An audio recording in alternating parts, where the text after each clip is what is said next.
Hi guys! Magandang araw! Kumusta? Gumawa tayo ngayon ng fabric pots guys kasi ililipat ko na yung mga succulents na nasa baba tsaka itong mga konti dito sa taas. Summer na kasi kaya pwede na silang ilipat.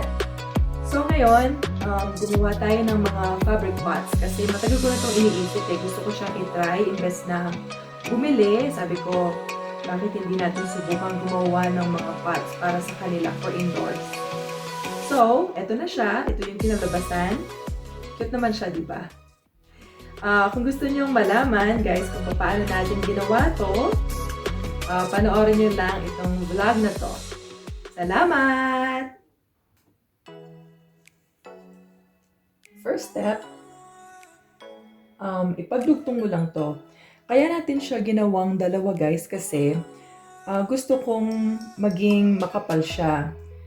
Na-experience ko ibang fabric pots kapag hindi siya or kapag natapos siya, minsan ano siya pag manipis siya, para siyang flimsy, ganon. So gusto ko mas kapalan natin siya, doblehin natin siya para kapag natapos siya, matibay at very yung stiff yung sides niya.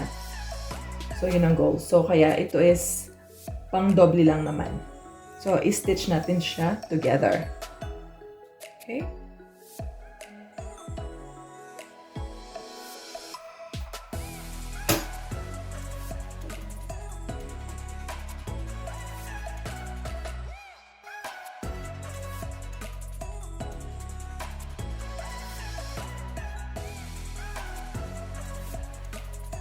Yan, pwede na natin tanggalin itong mga pins. Okay guys, so na-attach na natin sila together. Ang next naman is, lagyan mo siya ng stitch or stitch mo siya dito. So nasa sayo kung ano yung gusto mong stitch.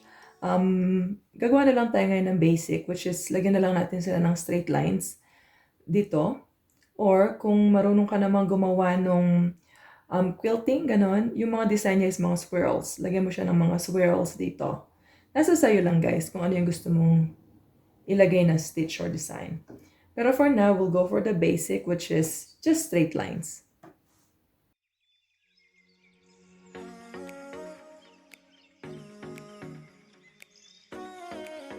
Okay guys, ayan na. Bali ito yung outside. And ito yung outside. At ito yung inside. Ang purpose ng stitches guys is hindi lang siya design, kundi para mas tumibay pa lalo at mas mag-firm pa siya kapag siya ay natapos na. Next step guys, i-attach natin ito dito sa ating strip ng fabric. Alright, using pins guys, i-attach mo lang yung isang strip to your fabric, yung main fabric natin. Tapos, i-stitch natin sila together. Ito yung inside part ng inyong fabric pot. Okay?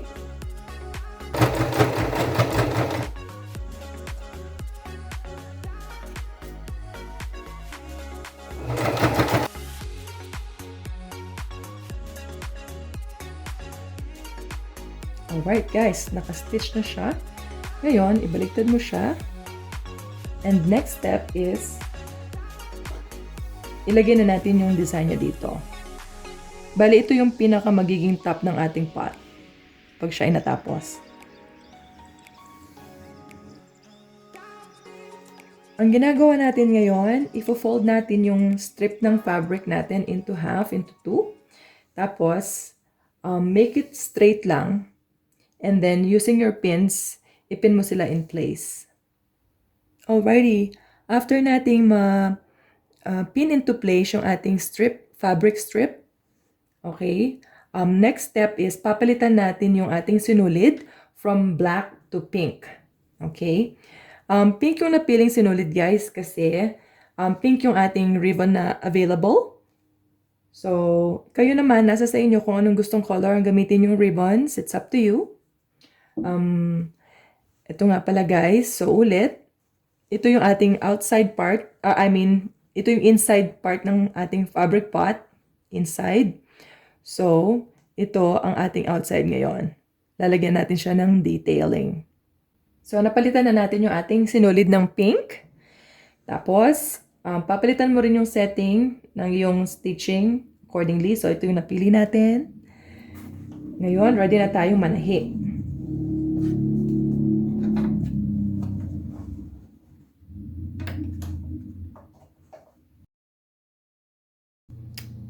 Okay guys, tapos na siya. Ngayon, tanggalin na natin yung ating pins.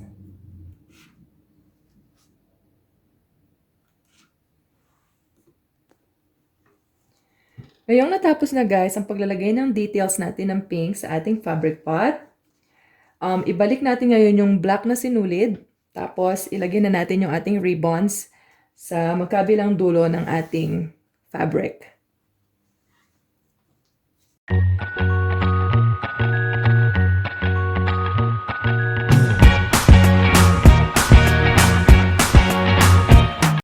Right guys, ngayon nakalagay na yung ating ribbon sa magkabilang dulo.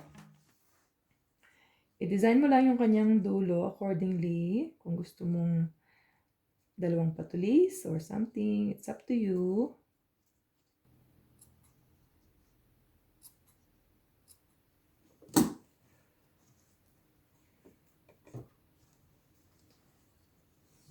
Ngayon, ipin mo lang to para hindi siya nasa on the way mo.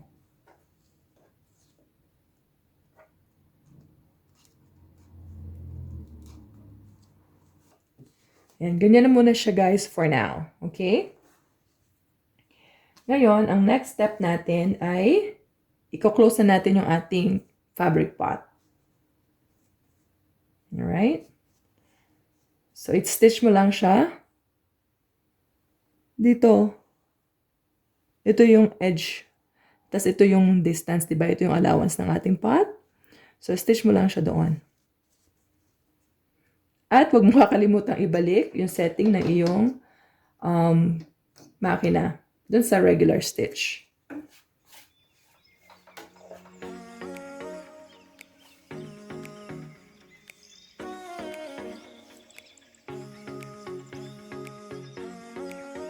Okay guys, naka-stitch na siya. So, inside out tayo ha. Ganyan siya kasi may ibabaliktad natin siya. Alright? Ngayon, ilalagay naman natin ngayon yung pinaka-base ng ating pot. Nga pala guys, ito, yung kanina, tahiin nyo na lang, nakalimutan kong tahiin nyo na lang muna yung sides na to para malinis siyang tignan. Alright? Tapos ngayon, ilagay na natin yung base ng ating fabric pot. So, ito yung inside part at ito yung inside part niya. Using your pins, ipin mo lang siya into place. So, ayan guys, naipin na natin yung base ng ating pot. Basta try your best lang na maging lapat siya na maayos para maayos natin siyang mai-attach sa sewing machine. So, medyo tong step na to, kaya dahan-dahan lang. Medyo mahirap siya, basta dahan-dahan lang. Okay? Okay, tahiin na natin.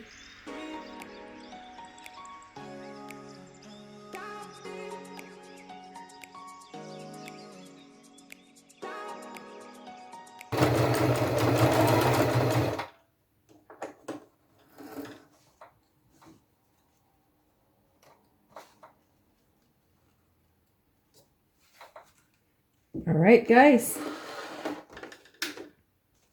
Natahin na natin yung base natin ngayon sa ating pot. Ngayon, ibabaliktad na natin siya. Tanggalin mo na rin to.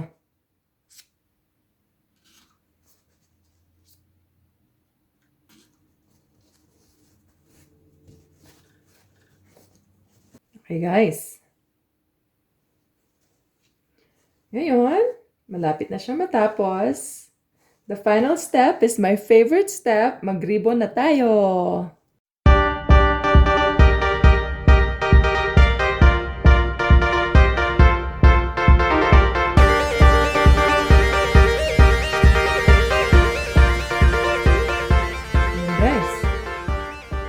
tapos na ang ating fabric pot.